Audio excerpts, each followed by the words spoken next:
ለእጩኝነት፣ ለሰርግ ወይም ለኢንቨስትመንት የሚሆን ወርቅ ለመግዛት አሰባችሁ ወደ ፒያሳ ወይም ወደ አጎራባችሁ ከማምራታችሁ በፊት ይህንን አጭር እጅግ ወሳኝ የሆነ ቪዲዮ ሳትመለከቱ ምንም አይነት እርምጃን አትውሰዱ። ዛሬ ላይ የ21 ካራት፣ የ18 ካራት፣ የ14 ካራት በ4 ግራም በስንት ነው በምሽት ላይ የሚገኘው የሚለውን መረጃን የማሳያችሁ ይሆናል። እስከ መጨረሻው አብራችሁ መቆየት አትርሱ። ቪዲዮን ስትጀምሩ ላይክ፣ ለቻናላችንም አዲስ ከሆናችሁ ቻናላችንን ሰብስክራይብ በማድረግ አብራችሁ ሁኑ። በአሁኑ ሰዓት በሀገራችን ገበያ ላይ የወርቅ ዋጋ በየዕለቱ እንደሚለዋወጥ ይታወቃል። በተለይም በሀገራችን የወርቅ ገበያ ዋና ማዕከል በሆነችው ፒያሳና አካባቢው ለየትኛውም አይነት ጌጣጌጥ የሚሆን የወርቅ ዋጋ ስንት እንደሆነ ማወቅ ከኪሱ ላይ አላስፈላጊ ወጪን እንደሚከላከልላቸውም ነው። ዛሬ ብዙዎች በተደጋጋሚ የሚጠይቁትን የ4 ግራም ወርቅ ወቅታዊ የገበያ ሁኔታና ከመግዛታችሁ በፊት ማወቅ የሚገባችሁትን ምስጢር ይዤላችሁ መጥቻለሁ። እሱን እነግራችኋለሁ። ስንት ነው የሚሸጠው የ4 ግራም ወርቅ በፒያሳ የሚለውን ስንጀምር ከታችኛው ካራት ከ14 ካራት ጀምሬ እነግራችኋለሁ። የ14 ካራት ወርቅ ዋጋ በ4 ግራም በፒያሳ የሚሸጠው በ70 ሺህ የኢትዮጵያ ብር ነው። ይህ ማለት 4 ግራም ስንት ቢሆን ነው ካላችሁ 4 ግራም እየተሸጠ የሚገኘው በ17500 ነው። 17500 በግራም በምሽት ላይ ይገኛል። ቀጥለን የምንመለከተው ደግሞ የ18 ካራቱን ነው። ከዛ በፊት ምንድነው 18 ካራት ከ21 ከፍያ ከ21 ካራቱ የወርቅ ዋጋ ልዩነት ያለው ስንል በአንጻራዊነት መቼም 18 ካራቱ ህብረ ቀለሙም አነስ ያለ ነው፣ ቀነስ ያለ ዋጋም ነው ያለው።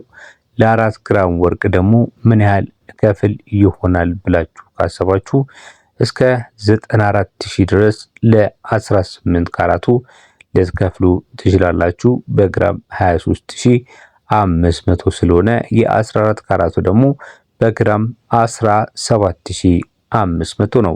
በተለይ ወርቅን የሚሰላበት ዋና ነገር ማወቅ እጅግ በጣም ይጠቅማችኋል። ወርቅ ሲሰላ በዋናነት በካራት ደረጃው ነው የሚሰላው። 18 ካራት የሚወጣውን ዋጋ 21 ካራት አያወጣም። 14 ካራት የሚወጣውን ዋጋ 18 ካራት አያወጣም። የካራት ደረጃቸው ከፍ ባለ ቁጥር የአሰራር ዋጋቸውም እንዲሁም ደግሞ የጥሬ ወርቅ ዋጋቸውም አብሮ ከፍ ይላል ማለት ነው። እንደሚታወቀው ከሆነ እንግዲህ በአሁኑ ሰዓት በፒያሳ ገበያ አማካይ የሆነ ስሌት ይህንን ነው የሚመስለው። በተለይ በ14 እና በ18 ማለት ነው። ቀጥሎ የምነግራችሁ የ21 ካራቱን ሲሆን መቼም የ1 ግራም አማካይ ዋጋ መነሻ በማድረግ ነው የምነግራችሁ።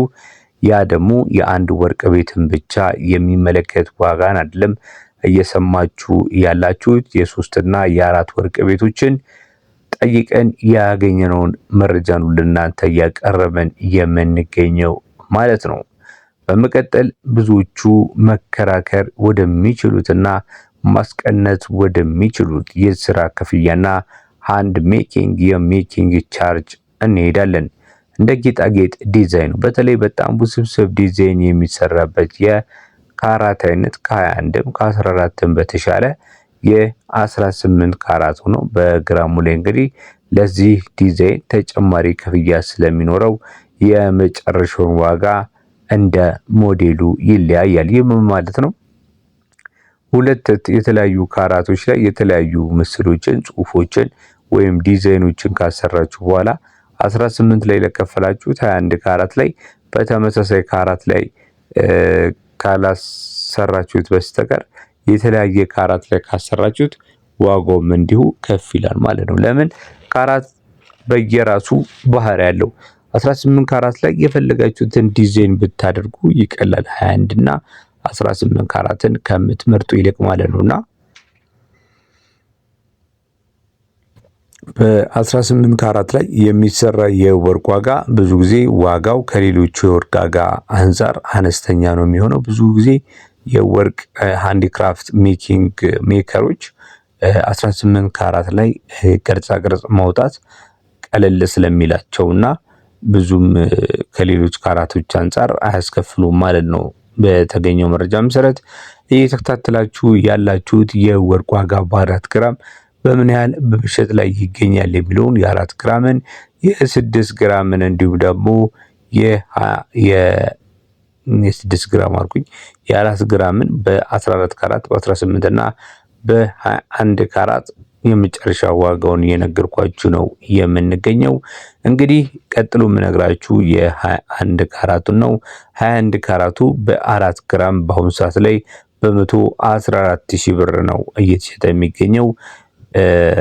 በግራም 28,500 ገብቷል ማለት ነው። እንግዲህ እነዚህን የወርቅ ዋጋዎች እንግዲህ የተለያዩ የሆነ ቦታ ሄዳችሁ ከምጠይቃችሁ በፊት የመደበኛ የወርቅ ዋጋ በየቀኑ የሚወጣው ማለት ነው በዚያን ቀን የነበረው መነሻ ዋጋ መያዝን በጣም ወሳኝነት ነው። ዛሬ ላይ ለመግዛት ትላንት ስንት ብሎም ነው ያቆመው፣ የጥሬ ወርቅ ዋጋም ስንት ነው፣ እንዲሁም ደግሞ የምንዛሬ ዋጋስ በስንት ነው እየተዘረዘረ የሚገኘው የሚለውን ማወቅ እንግዲህ ለመደራደር ትልቅ አቅም ይፈጥርላችኋል ማለት ነው። ስለዚህ እነዚህን ማድረግ አትርሱ። ከሻጮች ጋር መደራደር የምትችሉት በሜኪንግ ቻርት ወይም በሃንዲክራፍት ቻርት ነው። ነገር ግን የራሳችሁን ደግሞ በካራት ላይ ያለውን ልዩነት ዋጋ እንዲሁም ምንዛሬ ስንት ገባ የሚለውን ዋጋ ደግሞ በራሳችሁ ጻፍ አድርጋችሁ መያዝ አትርሱ። በተለይ ወርቅን በምትገዙበት ሰዓት እንደዚህ አይነት መረጃዎች ይጠቅማችኋል ማለት ነው። በተጨማሪም ደግሞ ምነግራችሁ ነገር መደበኛውን የዕለቱን ወርቅ ካረጋገጣችሁ በኋላ የምትገዙትን የካራት ማተም የገዛችሁት ወርቅ ላይ ስታምፕ ስለመደረጉ ቼክ አድርጉ። 18 ኬ ነው የሚለው 21 ኬ ነው የሚለውን በትክክል የተቀረጸ መሆኑን በጥንቃቄ አረጋግጡ። ሌላው ህጋዊ ደረሰኝ መቀበል መርሳት የለባችሁም። በደረሰኙ ላይ የወርቅ ትክክለኛ ግራም፣ ካራት፣ የዚያን ቀን ዋጋ፣ የሱቅ ማተም አርፎበትም ከሆነ በእጃችሁ መግባቱን አረጋግጡ። ይህም በኋላ ለመሸጥም ሆነ ለመቀየር እጅግ በጣም ይረዳችኋል። ሌላው የስራ ዋጋ ላይ መደራደር አለባችሁ። የመነሻው ዋጋው ባይደራደሩ እንኳን በስራ ክፍያው ላይ ተደራድራችሁ የተሻለ ቅናሽ ማግኘት ትችላላችሁ። እንግዲህ ወርቅ መግዛት ውድ ስጦታ ብቻ ሳይሆን አስተማማኝ የወደፊት ኢንቨስትመንት ነው። እናንተ በቅርብ ጊዜ ፒያሳ ወይም ደግሞ በአካባቢ ባሉ ገበያዎች ያጋጠማችሁ የወርቅ ዋጋ እንዴት ነበረ?